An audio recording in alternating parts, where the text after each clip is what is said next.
Саламатсыңарбы, урматтуу кыргызстандыктар. Сиздерди ачык маекке чакырган мен Тыныбек Мейманалиев, Бүткүл Жаштар саясий партиясынын тең төрагасымын.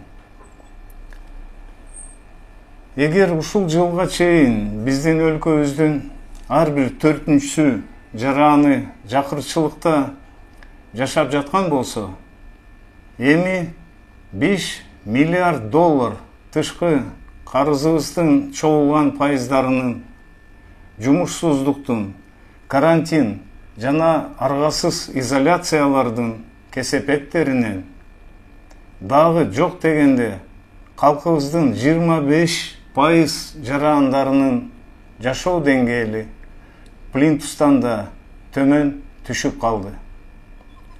Калкыбыздын тиричилиги күндөн күнгө саат сайын оорлошуп баратат. А бирок премьер-министрди алмаштыра коюп, күнөө каталардын бардыгын ага шылтап жүктөп, өзүм болсо эл алдында акталып чыган деп, президент 28-29 жылдардын ичинде эми 31-чи премьерди алмаштырды. А бирок жаңы премьер жоош айтканды угат, келерки парламенттик шайлоону ойдогудай өткөрөт. Анын үстүнө борбордук шайлоо комиссиянын төрайымы да ишендирди. Куп болот, өкүмдарым, эч камсанабаңыз. Сиз берген мамлекеттик заказды парламенттик шайлоодо 100%-га аткарып беребиз деп. Бирок президент мырза, биз кыргызстандыктар алдын ала айталы, чынчыл жана тунук шайлоону талап кылабыз. Эгер күзгү шайлоодо парламентке кайрадан ушул жеп жутарлар же болбосо алардын орун басарлары келсе, анда адилетсиздик шайлоонун жыйынтыктары боюнча элибиздин нааразычылык каарын токтотуш же басыш мүмкүн болбой калат.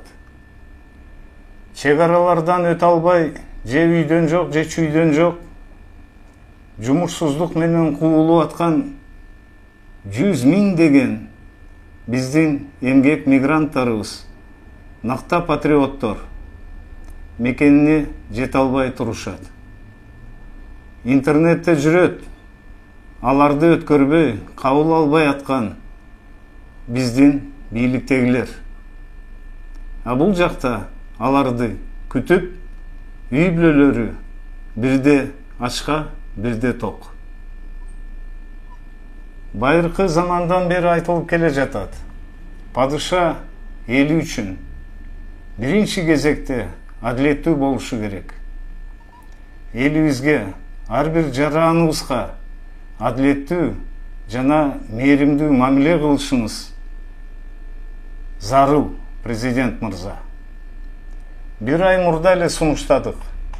Калкыбыздын кредиттери боюнча 2 ай карантинде өткөргөн проценттерин коронавируска каршы күрөшкө түшкөн миллиард сомдордон чогулган акчалардан жабып бергиле деп, жардам бергиле, кыйналып атат элибиз деп кайрылган болчубуз. Уккан бийлик жок.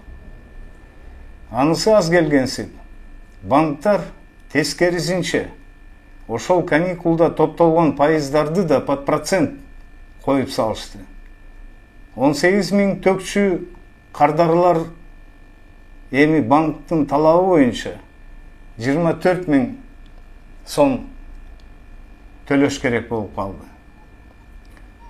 Аргасыз иштебеген карапайым калкыбыз кайсыл акчалардан төгөт эми ал проценттерди. Өкмөт элибиздин кыжырына тийип, от менен ойноп баштадыңар. Абайлагыла. Кошуна жана чет мамлекеттер өздөрүнүн жарандарына карантинге камалып калды деп компенсацияларды төлөп берип атышат. Биздин бийлик элди кыйнагандан башканы билбейсиңер. Президент мырза, жооп бериңизчи. Вируска каршы эл аралык коомчулуктан түшкөн акча каражаттардын колдонуусу боюнча эл алдында кимдер качан отчет бересиңер? Отчет талап кылганыбыздын себеби эң жөнөкөй. Силер, бийликтегилер, буга чейин да, азыр да, булардан кийин да алынуучу алынган кредиттердин баардыгын эл төлөйт. Же балдарыбыз, неберелерибизге да жетет. Минтип отурсак. Ошондуктан жок дегенде отчет алганга эл укуктуу. Кийинки жылдарда коомчулугубуздун ичинен люстрация, мамлекеттик кызматкерлерди тазалоо процедурасын өткөрүү айыл өкмөтүнөн баштап өкмөт мүчөлөрүнө чейин кошуп демилгесин көтөрүп келишкен. Ак үй, Минюст, парламент ар кандай себептер менен баш тартышты. Демек анда бийликтегилер өздөрү ушул коррупциялык схемаларга аралашкан. Урматтуу кыргызстандыктар, ак үйдөн уруксат күтпөй эле шарттан пайдаланып, борбордук шайлоо комиссиясына эскертип, мекенибиздин чексиз баалуу болгон ыйык жерибиздин территорияларын чет өлкөлөргө тарттырган келишимдерге макул деп кол койгон ата журтубуздун чыккынчыларына парламенттик шайлоого катыша албай турган, өтө албай турган бөгөттөрдү коюш зарыл. Кытайга берилген үзөңгү куш элестетип көргүлө. Геодезиялык карталар боюнча Кытайга берилген үзөңгү куш жерибиздин аянты 110 000 гектар түзөт экен. Казакстанга берилген Каркыра жайлоосу. Каркыранын астында нефть бар экен. Аны Советтер Союзунан бери изилдеп геодезисттер белгилерди коюп кеткен экен. Ошол жерлерди казактарга тарттырдык.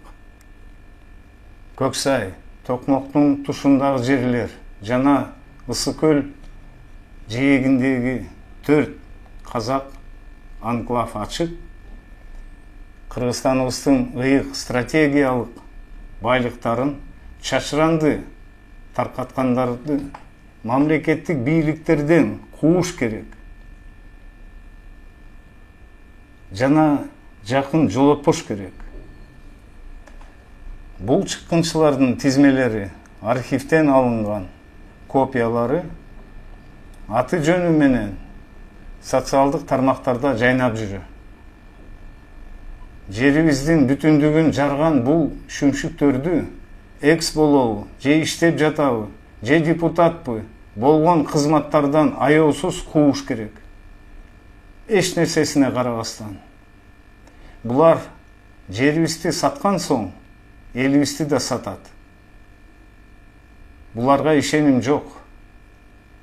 Биз кыргызстандыктар мекенибиздин чыккынчыларына, булар түзгөн партияларына да добушубузду бербейбиз. Деп биринчи реалдуу элдик люстрацияны тазалоону баштайлы. Башкаларга да сабак болсун.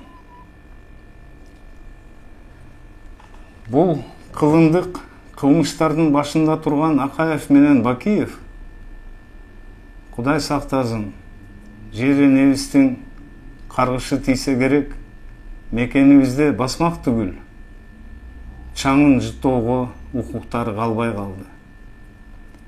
Мен сындап жаткан жерим жок. Болгонун күйүп жанып айтып атам. 10 деген, 100 деген миллиард доллардан турган байлыктары менен кошо ит бекер берилди чет өлкөлүктөргө. Бүт болгон кумдардын төрү болгон кум төрүбүз. Менин атым Тыныбек Сагынбекович Мейманалиев. Кесибим боюнча мугалиммен, орус тил жана адабият. 2004 жылдан бери китептерим чыгып келатат. 2009 жылы императордун тукуму тарыхый окуялуу романым чыккандан кийин мени Кыргыз Республикасынын улуттук жазуучулар союзуна кабыл алышкан. Жазуучу болуп калдым. Таныштык кыскача. Эми кайра ишке өтөлү. Азыркы колдонулуп аткан эл арасында Текебаевдики деп аталып калган конституция элге каршы. Өлкөбүздөгү эл бийлигин жоюп, партиялардын диктатурасын орнотуп, мамлекетибизди карызга баткызып, коррупциянын аңына такап салды. Эми коррупция биздин балдарыбыздын тагдырларын жеп жутуп жүрөт. Себеби балдарыбыздын келечегине сакталып жүргөн ата-энелерибиздин акчалары эми тышкы карыздарга төгүп жүрөбүз. Былтыртан бери биздин кыймылыбыз Ак үйдүн, парламенттин, Минюсттун босоолорун тешип, бир мандаттуу шайлоо мыйзамын кабыл алыш үчүн жалпы элдик референдумун талап кылып жүрдүк. Ушул күндөргө чейин эч жыйынтык чыкпады. Ар кандай шыртоолор менен бийлик андай орчундуу өзгөртүүлөрдү конституциябызга киргизүү боюнча баш тартышты. Эл өкүлдөрү парламентке келсе, коррупционерлерди кекиртектен кармап, уурдалган эл байлыктарын кустурат деп коркуп, бизди уккулары жок.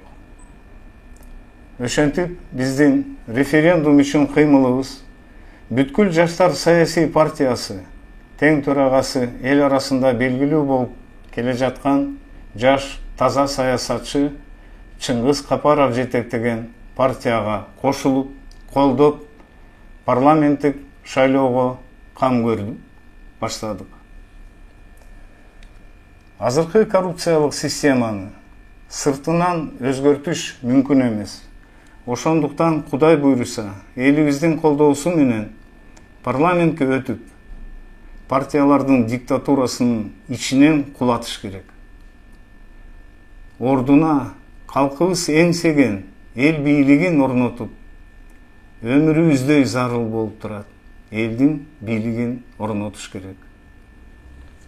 Жалпы улуттук референдум аркылуу бир мандаттуу шайлоо мыйзамын кабыл алып, эл арасындагы татыктуу, таза, билимдүү, ыймандуу инсандарга жол ачып берип, жаңы алдыңкы заманбап конституцияны иштеп чыгып, улуу курултайга өлкө президенти отчет берүүсүн киргизебиз, Кудай буйруса. Биздин максаттарыбызды колдогон эки партия менен биригүү кеңештерибиз ийгиликтүү өтүүдө. Офицердик да, адамдык да намысын таза ойдон сактаган генерал-чекист Марат Иманкулов мырза жетектеген Таза Кыргызстан партиясы. Генерал мынтип айтат: чындап киришсек, коррупциялык системаны бир жылдын ичинде талкаласа болот дейт. Биз менен чогуу шайлоого аттанды Таза Кыргызстан партиясы. Коррупцияга каршы күрөштү кумтөрдөн башташыбыз керек. Анын сырларын чындык үчүн абакта отурган Садыр Жапаров түп тамырларына чейин билет. Ошондуктан бул эр азаматыбыздын мекенчил патриот партиясы менен биригип атабыз. Урматтуу мекендештер, Кыргызстаныбыз тазалансын, өнүксүн, эл бийлиги орнотулсун максатында өлкөбүз үчүн жүрөгүңүздө манас болуп, бизди колдогула, бизге кошулуула. WhatsApp номер 0777 561 562, Тыныбек 0507 011 213, Чыңгыз Капаров. Азыркы жоопкерчиликтүү заманда өлкөбүздүн тагдырына кайдыгер болуу бул деген оор кылмышка барабар.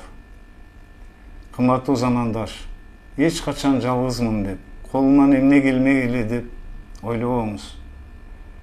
Биз 3 миллион 100 миң толук укуктуу кыргызстандык шайлоочуларбыз. 10 жылда бир келет экен добуш берүүсү. Шайлоого барып, татыктууларга добушуңузду бериңиз. Эч нерсеге карабастан. Татыктуулар аз эмес, бар, бирок көпчүлүгү эл арасында. Ошол мыкты инсандарды көтөрүп чыгышыбыз керек. Жүрөгүңүздү угуңуз, сатылбаңыз, сатпаңыз.